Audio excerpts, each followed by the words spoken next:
দেশপ্রেমিক দেশপ্রেমিক বলতে বুঝি প্রথম সারিতে যারা আছে তারা হলো স্বাধীনতা সংগ্রামী, যারা দেশের জন্য প্রাণ বলিদান করেছিল।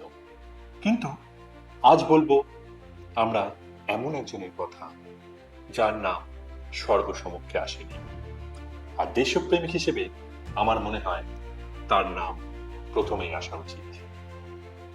যে মানুষটা ত্যাগ করেছিল তার ধর্ম, ত্যাগ করেছিল তার পরিবার।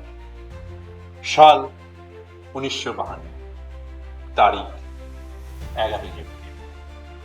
রাজস্থানের বর্ডার লাইনের কাছে একটা গ্রাম ছিল শ্রী গঙ্গানগর। সেই গ্রামে এক এয়ারফোর্স অফিসারের এক পুত্র সন্তান জন্মায়, যদিও তার এটা দ্বিতীয় সন্তান। তারা ছিল 4 ভাই বোন। ছেলেটির নাম রবীন্দ্র কৌশিক। এই রবীন্দ্র কৌশিক ছোট থেকেই ছিল খুব সুন্দর দেখতে। যত বয়স বাড়লো তাকে দেখতে হলো ভীষণ সুদর্শন। তার মধ্যে ছিল অভিনয় প্রচন্ড খিদে, এবং অভিনয় করতে গেলে যা যা দরকার তার মধ্যে প্রায় সবকিছুই ছিল। যেমন তার কণ্ঠ, তেমন তার অবয়ব, তেমন তার বাচনভঙ্গি। 1965 আর 1971 রাজস্থানের সেই বর্ডারে সে দেখল শৈশবে পাকিস্তান সৈন্যকে ধূলিসাৎ করে দিচ্ছে ভারতীয় সেনাবাহিনী।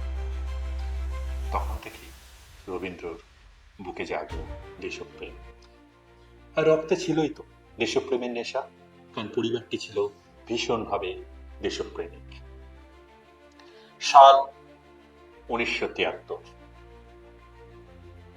রবীন্দ্র তখন স্থানীয় এসডিপি ভিবানী কলেজে বিকম পড়ছে, এবং সেখানে একটা গ্রুপ থিয়েটারের দল ছিল। সেই দলে উনি যোগদান করলেন, এবং অভিনয় এত সুন্দর করতো সেই সময় অনেকে বলতো এই যেন বোম্বের সুপারস্টার বিনোদ খান্না। সেই সময় লখনৌয়ে ওই 1973-তে ন্যাশনাল থিয়েটার কম্পিটিশনের আয়োজন করা হয়, আর রবীন্দ্র সেখানে যোগদান করে। রবীন্দ্র সেদিন এত সুন্দর অভিনয় করেছিল, একটা স্পায়ার ছদ্মবেশের অভিনয় ছিল তার। সেই অভিনয় দেখে দর্শকরা তো মুগ্ধ হয়েছিল। আর ভাগ্য কাকে বলে জানেন? সেদিন দর্শক আসনে ছিল RAW রয়ের বেশ কিছু অফিসার। তারা অনুভব করলো বা তারা বুঝতে পারলো এই ছেলেটিকে যদি রয় নেওয়া যায় তাহলে ভীষণ কাজ দেবে। অভিনয় শেষ হলো, রয়ের একজন অফিসার তার সঙ্গে দেখা করলো, বললো তুমি গভর্নমেন্ট জব করবে? রবীন্দ্র যেন হাতে চাপ পেল, বলে তাহলে তুমি এক কাজ করো, 2 দিনের মধ্যে দিল্লিতে দেখা করো। রবীন্দ্র বাড়িতে কাউকে কিছু না বলে দিল্লিতে তাদের সদর দপ্তরে এসে হাজির হল। সেখানে রয়ের যে অফিসার উনি বললেন তোমাকে আন্ডার কভার থেকে পাকিস্তানের স্পাইয়ের কাজ করতে হবে। র সম্বন্ধে রবীন্দ্র এত কিছু জানা ছিল না, তবু রবীন্দ্র এটুকু বুঝতে পারলো তাকে সব কিছু ছাড়তে হবে তার দেশ, তার পরিবার, এটুকু সে বুঝতে পারল। 1973 রবীন্দ্র জয়েন করল রয়, এবং রবীন্দ্র নতুন নামকরণ হল নবী আহমেদ সাকিব, আর অফিসিয়ালি তাকে ডেথ ঘোষণা করা হয়। রবীন্দ্র কৌশিক মৃত।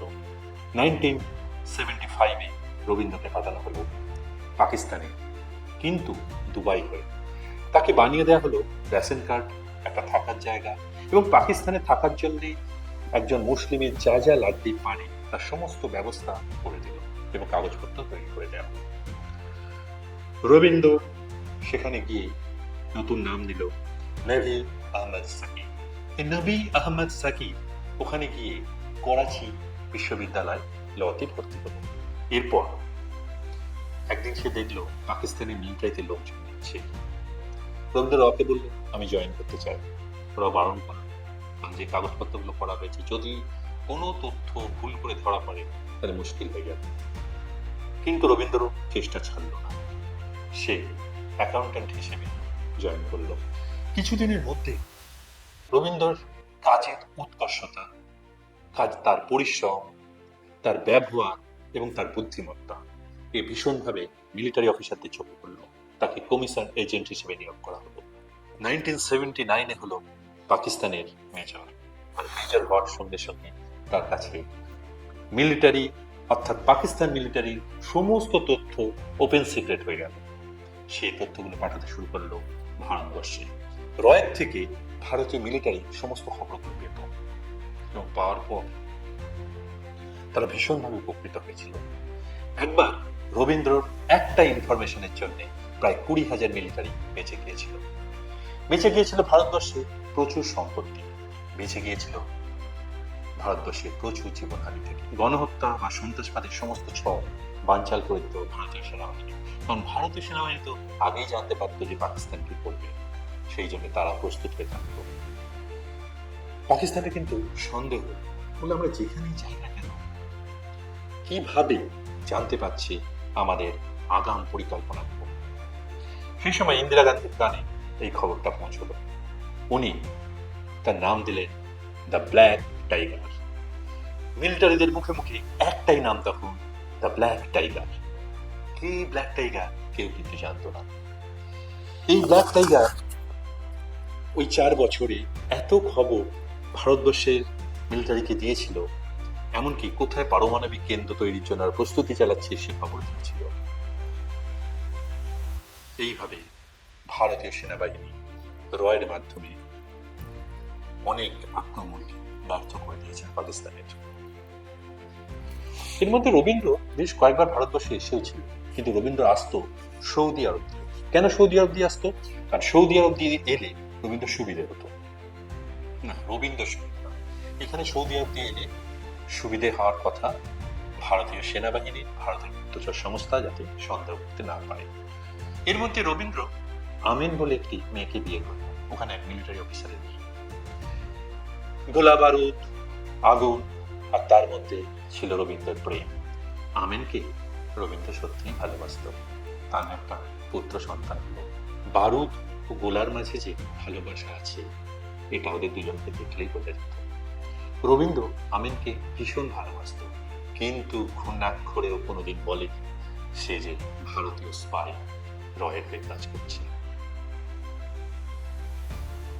এই রবীন্দ্র 1981 রবীন্দ্র ভাইয়ের বিয়ে। রবীন্দ্র অনেক অনুরোধ করল, রকে যান, বাড়িতে যান। বারবার অনুরোধে রবীন্দ্রকে বাড়ি আসার অনুমতি দিল র। আর পাকিস্তানি মিলিটারিকে বলল, আমি যাব সৌদি আরব হজে, এবং ধর্মের ব্যাপারে পাকিস্তানিরা কোনোদিন আটকায় না, তাকে অনেকদিন থাকার অনুমতি দিল। রবীন্দ্র এলো তার পরিবার রাজস্থানের সেই গ্রামে যেখানে কেটেছিল তার শৈশব, কৈশোর কিংবা যৌবন। এনেছিল প্রচুর উপহার তার ভাই বোনদের জন্য। মা ও বাবার মন খারাপ হয়ে উঠেছিল। ছোট ছেলেটা বিয়ে হয়ে গেল, বড় ছেলেটা বিয়ে করলো। তখন রবীন্দ্র তার মার কাছে স্বীকার করলো, মা আমি বিয়ে করেছি মা, এবং তাকে আমি খুব ভালোবাসি, তার নাম আমি। মা বাবা প্রথমে কষ্ট পেলে মেনে নিল, কারণ যাই হোক তাদের বড় ছেলে তো স্টেবল হয়েছে। রবীন্দ্র সেই ছিল শেষ আশা ভারতবর্ষে। সাল 1981। যাবার আগে বাবা আমাকে বলেছিল, জানো আমি আবার আসবো, তোমাদের বেশ কিছু কথা বলবো। কিন্তু ভাগ্যের কি পরিহাস, রবীন্দ্র কি জানত সেই তার শেষ আশা। রবীন্দ্র যথারীতি ভারত সেনাবাহিনীতে তার খবর পাঠাতে শুরু করল। 1983 এক কাল বৈশাখী ঝড়ে রবীন্দ্র কৌশিকের জীবনে। আর একজন রয়ের এজেন্ট র তাকে পাঠিয়েছিল রবীন্দ্র কৌশিকের সঙ্গে দেখা করার জন্য। সে ধরা পড়ল, 2 দিন তার উপর প্রচন্ড অত্যাচার। সে তখন রবীন্দ্র কৌশিকের নাম মনে দিল, বলল, আপনাদের মেজর নেভি আহমেদ সাকিব হচ্ছেন রয়ের এজেন্ট। কিন্তু কিভাবে ধরবে পাকিস্তান সেনাবাহিনী? তবে পাকিস্তান সেনাবাহিনী একটা জিনিস বুঝতে পারত যে রবীন্দ্র কৌশিকের কোনো রিলেটিভ, কেন কোনো রিলেটিভ নেই আমিন ছাড়া। এই ব্যাপারে কিন্তু সন্দেহ করত, কিন্তু এইভাবে তাকে মেজরকে অ্যারেস্ট করে যায়নি। রবীন্দ্র কৌশিক এবং সেই স্পাই দুজনে মিলে একটি পার্কে কথা বলছিল। রবীন্দ্র ভীষণ খুশি। হঠাৎ পাকিস্তান সেনাবাহিনী তারপর রবীন্দ্র কৌশিককে প্রচন্ড ভাবে জেলে নিয়ে গিয়ে অত্যাচার শুরু। কখনো সিয়ালকোট জেল, কখনো লাহোর।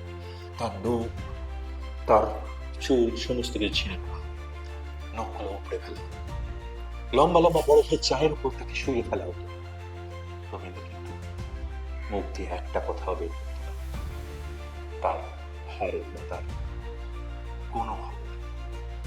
তাদের রাগ আরো বেরত যে পাকিস্তানে থেকে, পাকিস্তান সেনাবাহিনীর মধ্যে থেকে এইভাবে খবর বার করেছে একজন ভারতীয়, অত্যাচারের মাত্রা আরো বেড়ে যেত, খেতে দিত না দিনের পর দিন।